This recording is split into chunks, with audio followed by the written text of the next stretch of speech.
Here is the planet's ultimate game, the final of the 21st Football World Cup.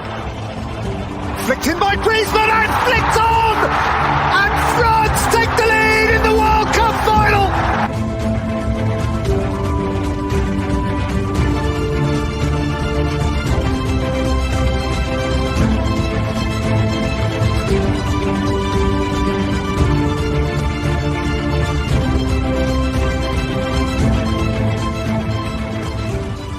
Welcome again to the Arab News World Cup podcast, where we discuss in all things Qatar 2022. The big kickoff is now less than 2 weeks away.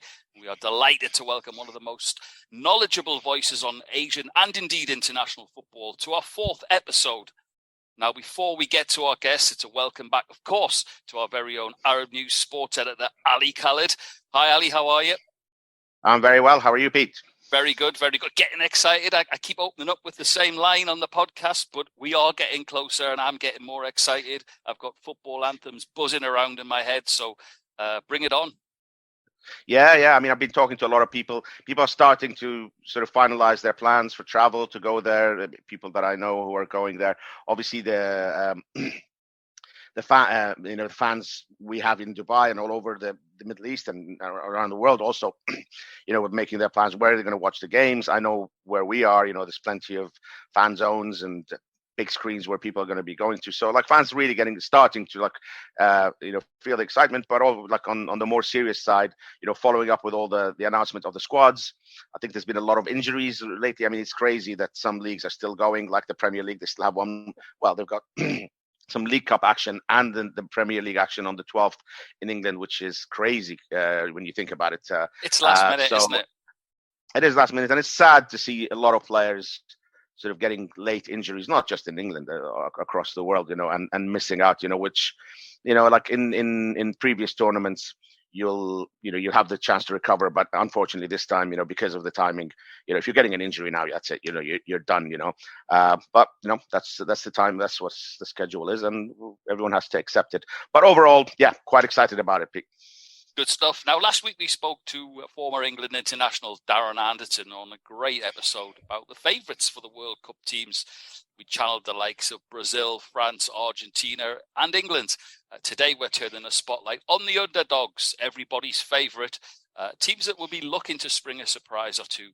So joining us all the way from down under Australia and founder of the Asian Game website and podcast, Paul William.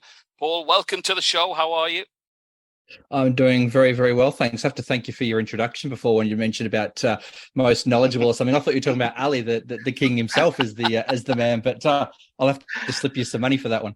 I'm surrounded by greatness today because I often embarrass Ali and say that it's a pleasure always, and I'll take that opportunity again. So to say that I'm surrounded by two absolute powerhouses of international football makes my job a lot easier today, and I'm looking forward to it. Listen, Paul, it's only right to start off by speaking about your very own Socceroos. It's been some ride for Australia from a very difficult qualifying campaign to now being in a group with the likes of France, Denmark and Tunisia. Tell us briefly about how your team reached Qatar and what you expect them doing during the tournament. It was very much a campaign of two halves to get to Qatar for the Socceroos. They breezed through the first round of qualification against the likes of Nepal and did it without breaking a sweat, barely lost a game, barely conceded a goal, went on a streak of, I think it was 11 or 12 consecutive wins in a row, not just undefeated, but wins in a row, which I think was a world record in World Cup qualification. And they started the final round in the same vein of form. And then they went to Japan, which has always been a bit of a bogey team for them, particularly going to Japan where they've struggled in the past. And they went there. Japan weren't in great form. The Socceroos were flying, and the tables were turned. Japan won thanks to a last-minute own goal, and from that point onwards, the Socceroos campaign pretty much fell off a cliff. They barely won from that point onwards. They struggled against teams that they would ordinarily expect to beat. They dropped points against the likes of China. They dropped points against Oman. They struggled against the powerhouses in the group, Saudi Arabia and Japan. And from that great start that they had, if they'd beaten Japan in that game, I mean, we could be potentially talking about Japan missing the World Cup.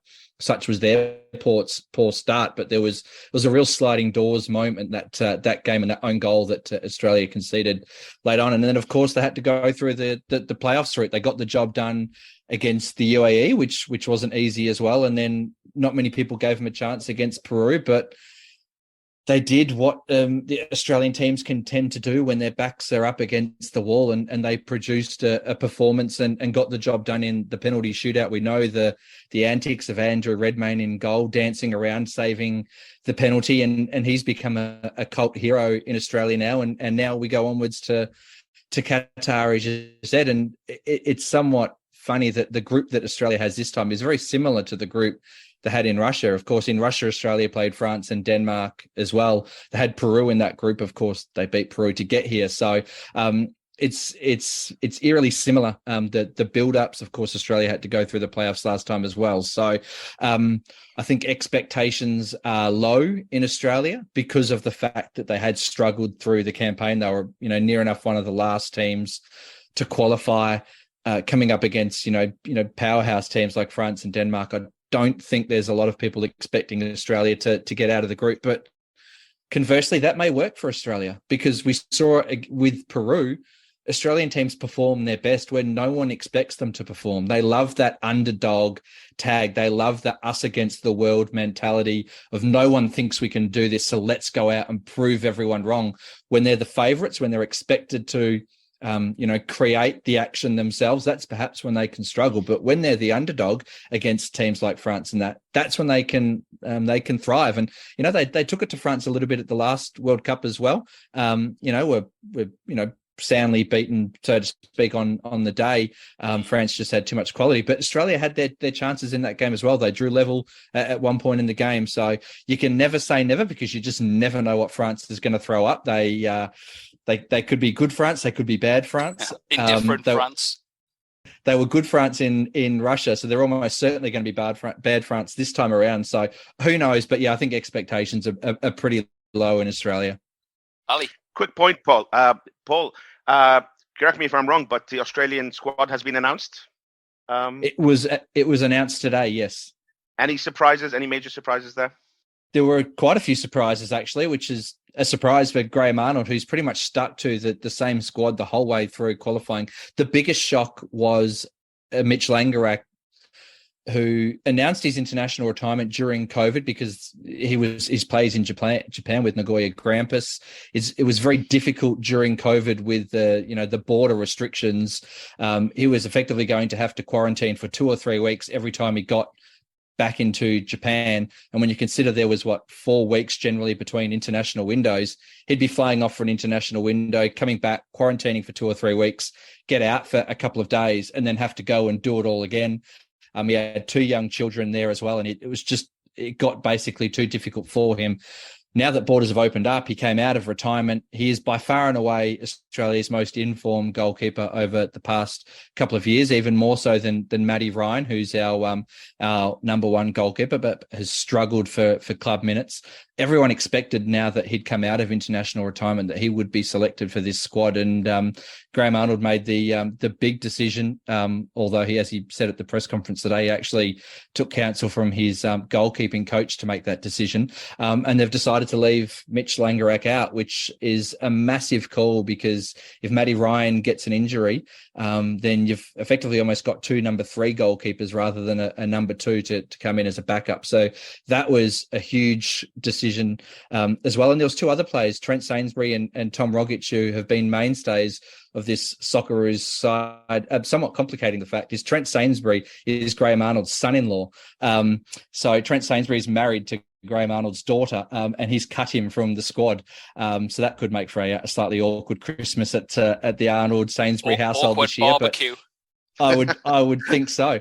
So they are the big decisions that he's left those players out. In terms of the players he's selected, there's a young kid that you probably know, Pete's just signed for Newcastle United, Garang Kual, who's creating a lot of headlines here in Australia. Has not even actually started a professional game yet. Has come off the bench in all of his games for Central Coast, but every time he does, he makes things happen. He's just got an X factor about him, an aura about him, and his form was just too irresistible for Graham Arnold, and he's been selected in this side, and I can't wait to see what he can do on the world stage. Amazing. Looking forward to that as well. And he's created that buzz on Tyneside as well. There's a lot of media, good write-ups as well, and a lot of people sort of looking at his previous footage. Great stuff. Listen, Ali, coming over to you. Now, you and Paul, you've experienced tournament football together a few times before, if I'm not mistaken. Yes, yes, we have. Actually, I mean, I'll just tell a little story how I met Paul. So Paul and I were, we'd connected on Twitter, you know, like over football, as many people have done over the last 10 years. But then for the 2015 AFC Asia Cup, which was taking place in Australia, you know, I traveled and I got to meet Paul. You know, I was covering the Arab teams, mostly the United Arab Emirates, and we were based. I mean, initially I landed in Melbourne, and initially based in Canberra. Then we spent some time in Brisbane, moved on to Sydney. The semi-final was in Newcastle. We got to travel all around the country. It's an absolutely fantastic month. Superb time we had, and I got to meet Paul there, and I'll tell you this, like right at the start of the tournament, we were watching a couple of games, and Paul said to me, you know, I think Australia and the Emirates will meet in the semi-final, you know. So and there was this great day when the UAE played against Japan in the quarterfinals. It was in Sydney, like quite a wet day, not a massive crowd and all that, but incredibly dramatic match, you know, and went to penalties. The UAE won. Omar Abdurrahman was fantastic, scored a Panenka penalty, and I just looked down. I saw Paul looking at me saying, "I told you so," you know, like, you know. And then we went to Newcastle, watched Newcastle beat the Emirates, and then I was lucky enough to watch the final with Paul when Australia actually won against South Korea. It was a fantastic day, you know. Overall, that's an absolutely incredible tournament, and so we were lucky there. And then I remember, like, the final whistle goes, and Paul and all his mates were celebrating. It was a great moment. And then, of course, Paul came to the Emirates for the 2019 AFC Asian Cup. So I'm there briefly as well.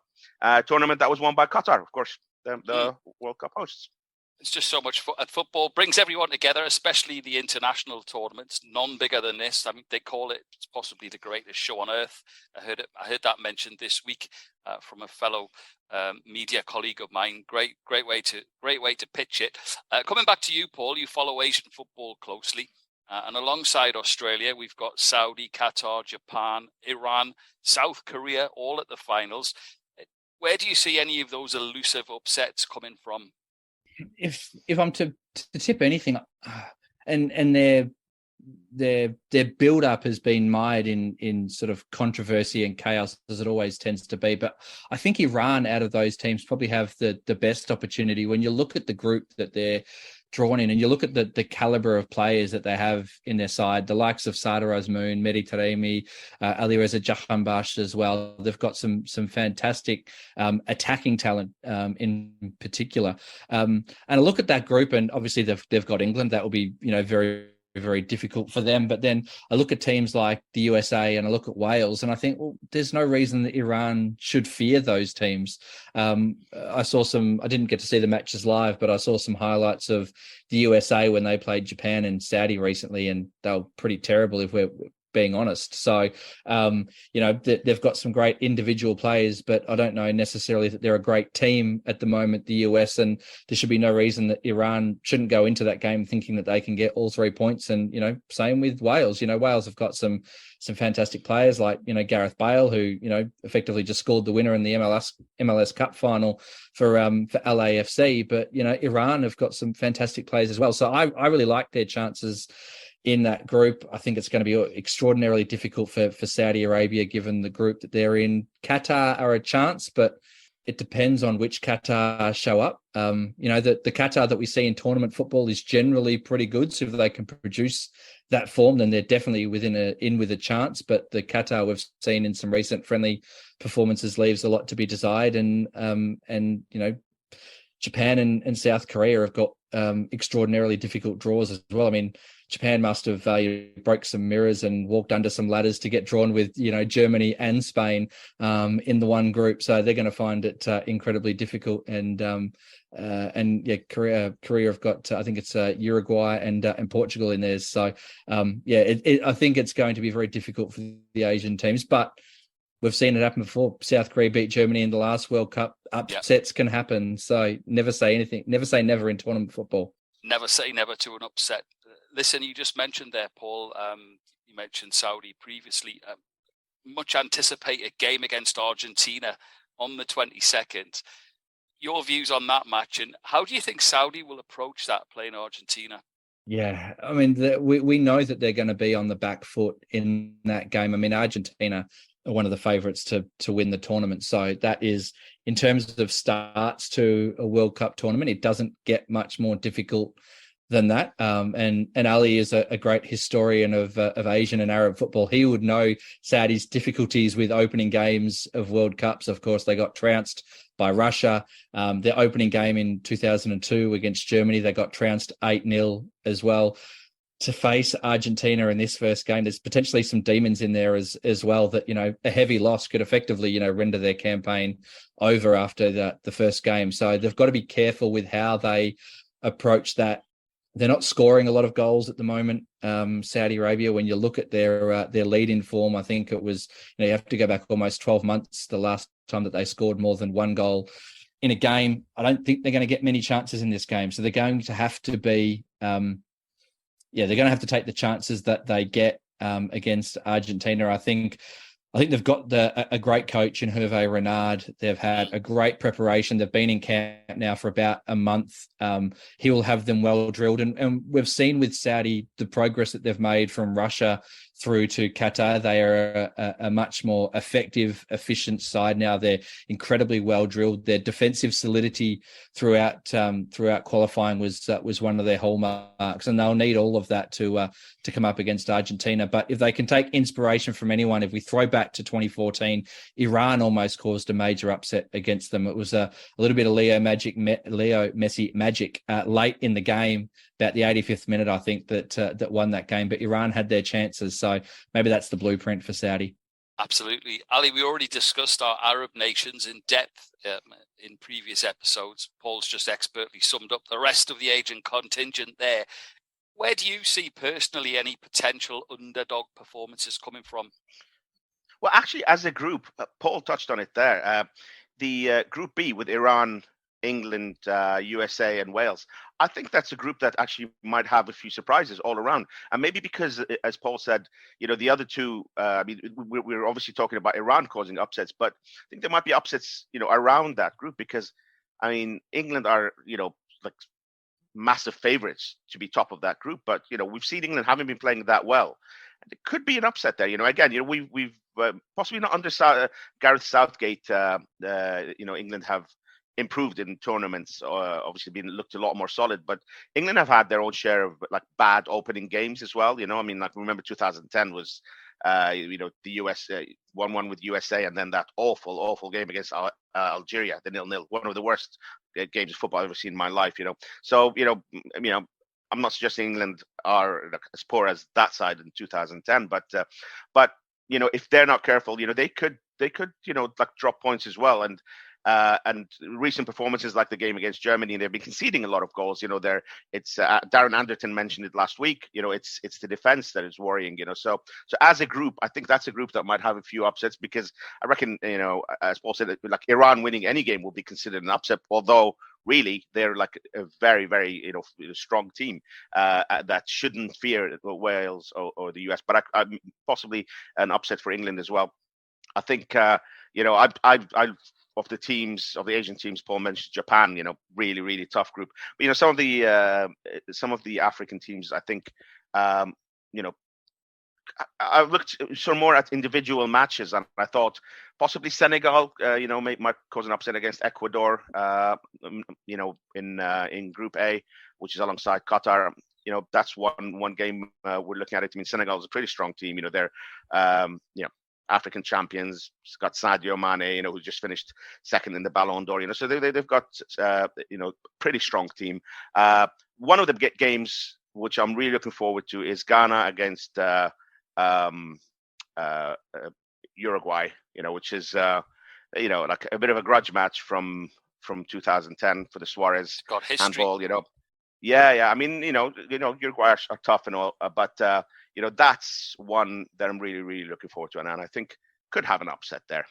Looking forward to that one as well. The Ghana one. We haven't mentioned the African nations. Maybe perhaps because they've come of their own identity of late, and as you said, Senegal champions in their own right with world-class players. So keep an eye on them as well. Paul, because of the timing of the tournament, we've seen a lot of recent injuries, as Ali's hinted at the top of this podcast, especially the players in Europe where the leagues are incredibly still going till the last minute. As unfortunate as that is for some nations, do you think that adds to the chance for some of our regional teams who've had longer periods of prep?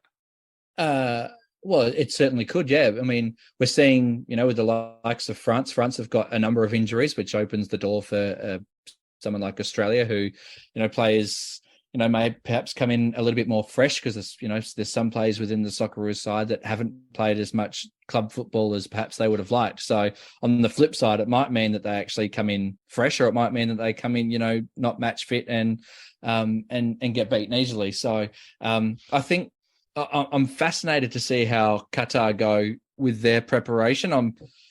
I'm still up in the air as to whether this whole 6-month training camp that they've had over in Spain is the right preparation for them. We saw it work for South Korea in 2002.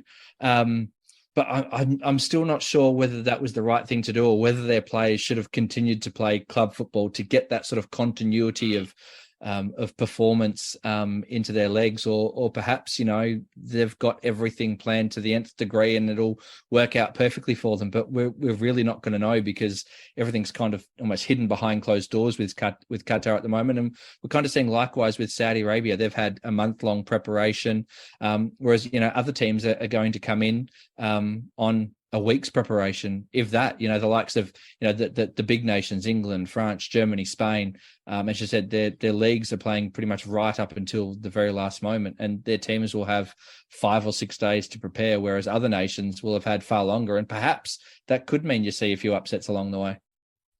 Absolutely. Ali, thoughts? Yeah, I mean, I was just wondering, specifically with your team, Pete. I mean, as an Englishman, I think probably no other country has as much football. Spain probably as well, and some of the countries that Paul mentioned. But with England, there's really sort of crammed the Premier League schedule, and there's been obviously the League Cup matches as well. So, and again, just the idea that they're playing all the way up to November 12th is really, really sort of, I think we'll get to look back on these things and think, that was probably not great decisions across the board in terms of the timing of the tournament and for the federations themselves.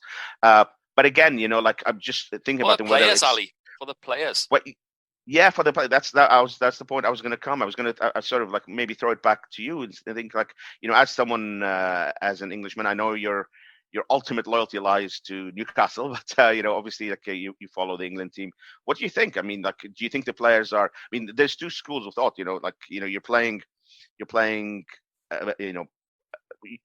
We've played so far just a few months of the season, so you shouldn't be too tired, and then like it happens so often at the end of the when you have regular tournaments in the summer, by the time they come around, a lot of players are absolutely knackered from the season they finished. So a lot of people are saying that shouldn't happen this time. You should be on top form. Obviously the other side is that it's been really condensed. They've had such, and there's been injuries, of course, niggles here and there and all that. So how do you see England's chances? It's a good point, and what it does do for a World Cup, it should deliver all players from the continents that you mentioned in peak form is what I would say. Maybe not condition because of injuries, but peak form, because you're as you say, you're into that season now. It's not like you've waited, you've had a small summer break, and then you're back to a summer camp and then the World Cup. So those players are at their peak now, and I look at them. But the problem that you have is because there are so many games crammed in, and because of the way the game is at the moment, players are giving everything.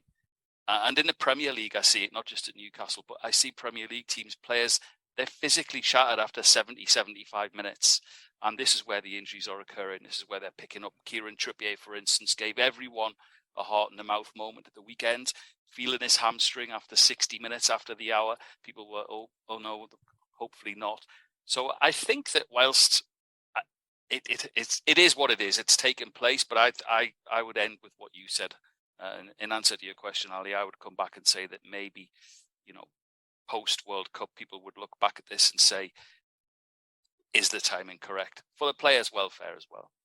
Yeah, I mean, and it's not just, to be honest, I mean, like, I think it's not so much is the timing of the World Cup correct, because, that's a question that people have been talking about for years, and been discussed as people for and against, I think everything's been said about that. It's really about the preparations and the federations. I know in our part of the world, sometimes, and Paul will know this very well, sometimes like especially the Gulf countries will do these like really long training camps, and even in the past there's been, you can, the league can carry on, but you'll take out the players who are playing international tournaments. Sure. And, save them and all that.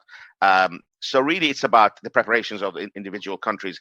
And some of them just seem to, have taken it, as Paul said, like right up to the last minute, I mean, just off the top of my head, I'm thinking of someone like Timo Werner as, look, I mean, injuries can happen anytime, could have, I know that, but, Timo Werner, had a bad time at Chelsea, goes back to Leipzig, he's doing well and all that, gets an injury, and because of like just schedule, how tight it is, he's not going to the World Cup, so, that's just one example. There's been quite a few others, but yeah, let's hope over the last week or so, no more injuries, across the board, and fingers crossed. All the top stuff. Yeah. Okay, at this point, I'd like to bring in Khaled Al Arafa, our correspondent, Khaled Al Arafa, who has been keeping an eye on all the Saudi preparations and keeping an eye on all the Saudi preparations in the camp in Abu Dhabi, actually, which has been going on over the last month and which has included a few friendlies. Khaled, how are you? Good, Ali. How are you guys? I'm glad to be with you guys again here in this podcast. Great. It's good to have you back. Khaled, very quickly, so Saudi played against Iceland. That was their last match. Tell us a little bit about it. Well, the match was amazing. Playing against Iceland because, one of the important matches are going to be against Poland. Iceland is kind of similar. I mean, the body shape, the way of playing like Poland. So that match was really important. The good thing that the Saudi team won that match. Both the goal was assisted by a left back and scored by the right back, which was really a good strategy of Hervé Renard. I mean, the only bad thing that Salman Al-Faraj got injured by his shoulder at that match, but the news says that he'll be back not this match against Panama, against the match against Croatia in Riyadh. Great. I mean, yeah, that was one of the things, obviously, that we recently, Salman has been in and out of the team. Salim Ad-Dosari has also had a few injuries as well, and a few was sidelined for a while. But they're both back. Salman's injured, but same with Salim Ad-Dosari and a few others, they're back. So Renard will be happy, I think, regarding they're not conceding any goals as well, right?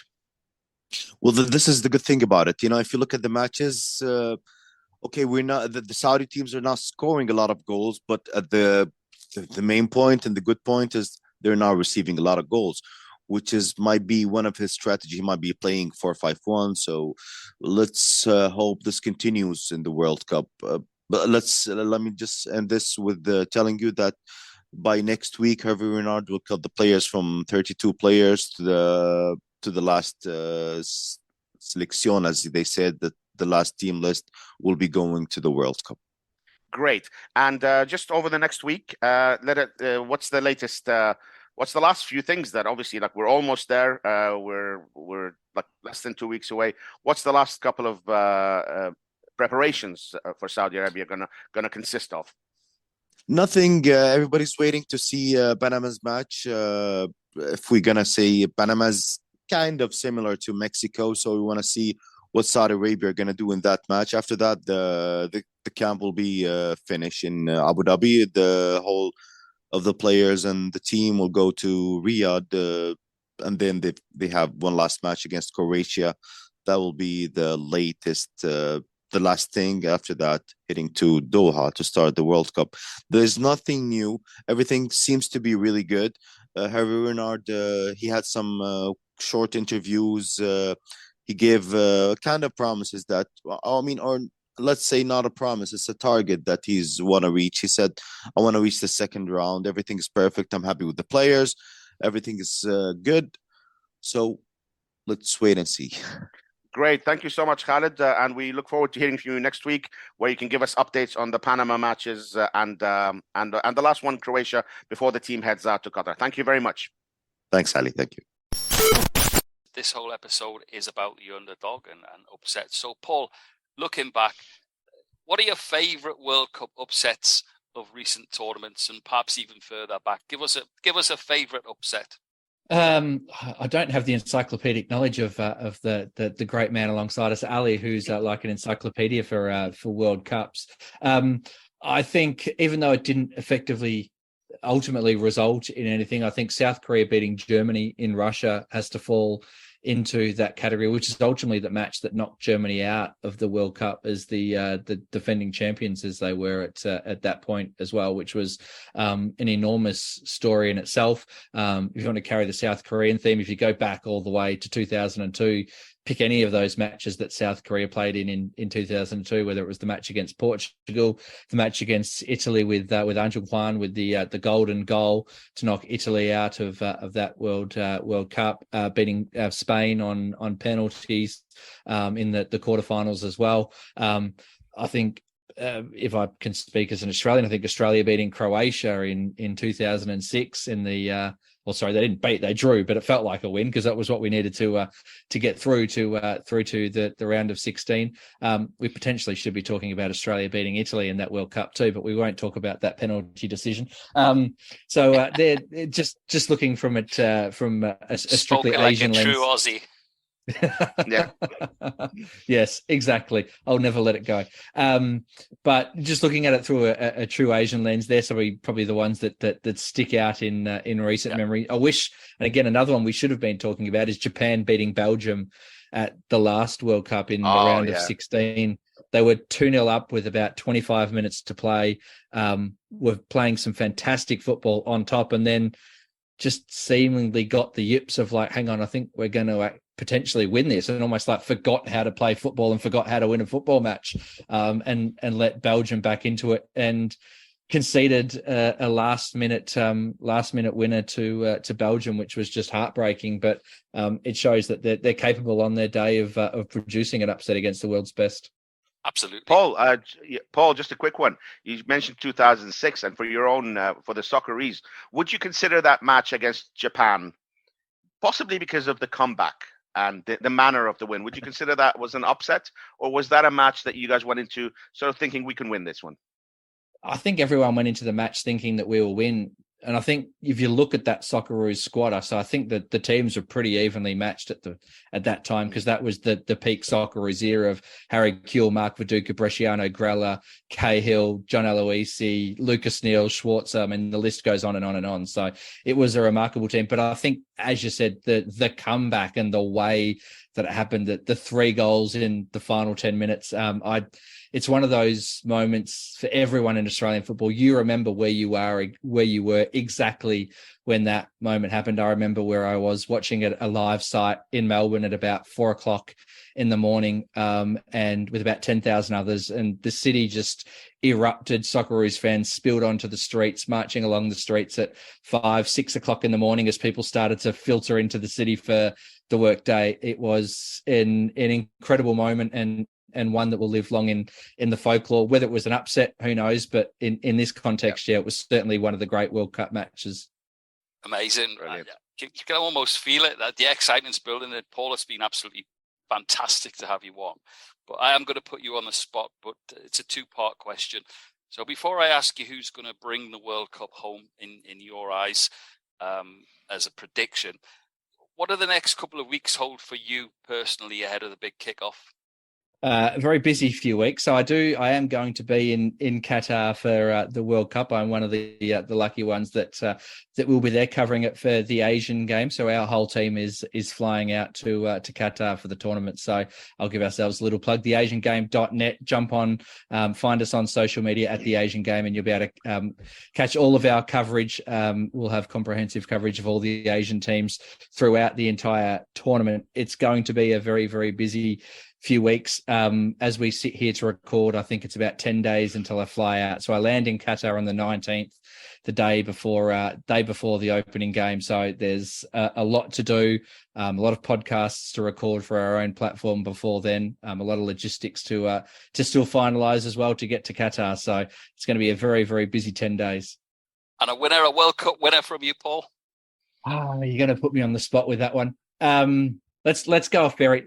Let's go a fairy tale story, because I think you could throw a blanket over a handful of teams that could win this World Cup. But let's go a fairy tale story. Leo Messi to win his last ever World Cup as a player with Argentina. I think that'd be a fantastic story. I think you'd be in good company with that, by the way, because there's a lot of people, not just Argentinian fans, there's a lot of people around the world that wouldn't be too disappointed if that was the case. Absolutely brilliant. As an Australian, I just have to say, as long as the World Cup doesn't come home to England, I think we're all okay with that. I thought we got away with it, but he sneaked it in true Australian fashion at the moment. We won't mention the cricket. And anyway, listen, it's been absolutely superb having you on. The brilliant Paul William, founder of the Asian Game. Ali Khaled, as always, the last World Cup mention comes to yourself. I'm going to put you on the spot, actually. I'm sure I've seen you this week, or I've seen social media footage of you this week with Jules Rimet. Yeah, so I'm in the UK at the moment. I spent some time in London. Also got to watch your beloved Newcastle beat Southampton down on the coast. Season tickets in the post. Yeah. It was a great match, which we'll discuss on the other podcast, on the Newcastle podcast. But yeah, so we got to do the Wembley tour, which is, I've been to the new Wembley, and obviously they're I've been to the old Wembley to watch games, but this is the first time I do the tour. So we were taken into like where they've got all the memorabilia, all the Bobby Moore stuff, the Jules Rimet trophy that England won in '96. They had the crossbar that that was struck for Jeff Hurst's third goal, and they had a screen showing all the action, and everybody was screaming, and I shouted from the back, it wasn't over the line, didn't cross the line, so. So I think that wasn't too popular, but no, it was. So yeah, we again just getting into the World Cup. It was a nice little tour of Wembley. We got close to the pitch as well. But I think all just seeing all the World Cup memorabilia and all that also added to the excitement. So yeah, personally can't wait. Very, very excited. That's it. Another episode. Who can believe it? 4 episodes in. Still episode 5 to come. Really looking forward to that one as well. Listen, it's been absolutely fantastic. Once again, our thanks go to Paul from the Asian Game, and of course our very own Ali Khaled. That's it from me, Pete Redding, on another World Cup podcast with Arab News.